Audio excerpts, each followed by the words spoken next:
Hola, nosotros les explicaremos el teorema de Pitágoras. Todo triángulo rectángulo consta de un ángulo de 90 grados, hipotenusa, cateto opuesto y cateto adyacente. La hipotenusa siempre será el lado más largo y el que esté al lado contrario del ángulo de 90 grados. Estos valores de los ángulos los podremos obtener gracias a tablas matemáticas o la calculadora. Para esto utilizaremos la mnemotecnia de la palabra SOHCAHTOA. S de seno, que es igual a cateto opuesto sobre hipotenusa, C de coseno, que es igual a cateto adyacente sobre hipotenusa, T de tangente, que es igual a cateto opuesto sobre cateto adyacente. Otras de las funciones son cotangente, secante y cosecante, que es exactamente lo mismo, pero en diferente posición. El teorema de Pitágoras. El cuadrado de la hipotenusa es igual al cateto opuesto al cuadrado más cateto adyacente al cuadrado. A continuación les mostraremos algunos ejemplos. Caso 1. Aquí nos muestra el valor del cateto opuesto y el valor del cateto adyacente, 4 y 3. Y por obviedad, el ángulo de 90 grados. Por lo tanto, tenemos que sacar el valor de la hipotenusa. Esto será a través del teorema de Pitágoras. La hipotenusa al cuadrado es igual a la suma de los catetos al cuadrado.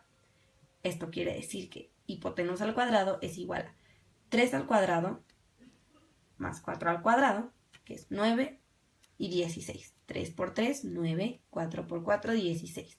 Y sumados nos dan 25. Por lo tanto, como es potencia, pasa del lado contrario, que sería raíz. Raíz de 25, 5. Ya tenemos el valor de hipotenusa, que sería 5. Ya que tenemos el valor de todos los lados, ahora falta sacar los ángulos. Tenemos que uno vale 90 grados. Y el valor de los tres ángulos deben de ser 180, por lo tanto deben de ser menores que 90. Para esto utilizaremos la función que sería la tangente. Tangente es igual a cateto opuesto, 4, sobre cateto adyacente, 3. 4 sobre 3. En mi caso utilicé tablas matemáticas. La división me dio 1.3 y en las tablas matemáticas se convierte en 52. Ya tenemos dos de los ángulos, pero nos falta uno. Por lo tanto, vamos a sumar los dos ángulos que tenemos, nos va a dar 142. Y se lo vamos a dar a 180, que es el valor total de los tres ángulos. 180 menos 142, 38. Ahí tenemos el valor del tercer ángulo. Uno va a valer 90, otro 52, otro 38. Y ya tenemos todos los datos. Cateto opuesto 4, cateto adyacente 3, hipotenusa 5. Ángulo de 90, ángulo de 52 y ángulo de 38. Y en total, esos ángulos nos dan 180. Caso 2. En este caso 2 será un ángulo y un lado. Nos dieron el cateto opuesto que vale 8, el ángulo de 53 y bueno, el de 90. Por lo tanto, tenemos que sacar la hipotenusa, el cateto adyacente y el valor del otro ángulo. Lo primero que haremos es, con las funciones, utilizaremos la tangente. Cateto opuesto sobre cateto adyacente. Como no tenemos el valor del cateto adyacente, es lo que vamos a sacar primero. Lo está dividiendo, pasa multiplicando. Cateto adyacente, tangente, es igual al cateto opuesto. O sea, después pondremos cateto adyacente es igual a cateto opuesto sobre tangente. Convertimos el valor de cateto opuesto, que es 8, cateto adyacente, es igual a 8, que era el cateto opuesto, sobre la tangente. Sacamos la tangente de grado 53 en la calculadora y te da 6. 8 entre la tangente de 53 da 6. Por lo tanto, ya tenemos el cateto adyacente y nos dio 6. Ahora nos falta sacar la hipotenusa. Y esto lo sacaremos con el teorema de Pitágoras.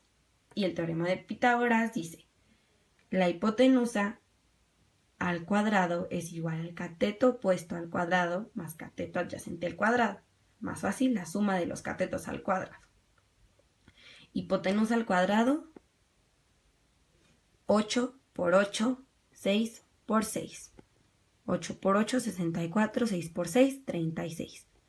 La sumamos y nos va a dar 100.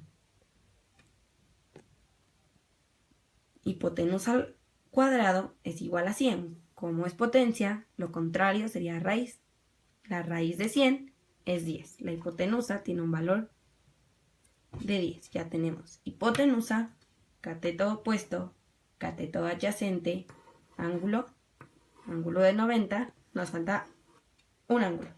Aquí lo único que se debe de hacer es sumar los dos ángulos, que es 90 y el de 53, que nos dan 143, y restárselo al total de ángulos, que sería 180. 180 menos 143 nos da 37. Por lo tanto, este ángulo es de 37 grados. Y así es como obtenemos, a través del teorema de Pitágoras y las funciones trigonométricas, los lados, ángulos, catetos de un triángulo rectángulo. Como vieron, en ambos casos hay varias maneras de resolverlos. En el caso 2 únicamente nos dieron un lado y un ángulo. Y en el caso 1 nos dieron dos lados y ningún ángulo. Hay diferentes maneras, diferentes métodos de sacarlo. Y para facilitarnos podemos utilizar tablas matemáticas y calculadora. Las fórmulas siempre van a ser lo mismo. Únicamente van a cambiar los dígitos y los valores. En el primer caso nos dio que la hipotenusa es 5, cateto adyacente 3, cateto opuesto 4, ángulo de 90, ángulo de 52 y ángulo de 38. Y en el caso 2, para concluir, nos dio cateto opuesto 8, cateto adyacente 6 y hipotenusa 10. Y en los ángulos, el de 90, 53 y 37. Y en ambos casos pudimos obtener todos los valores de un triángulo rectángulo.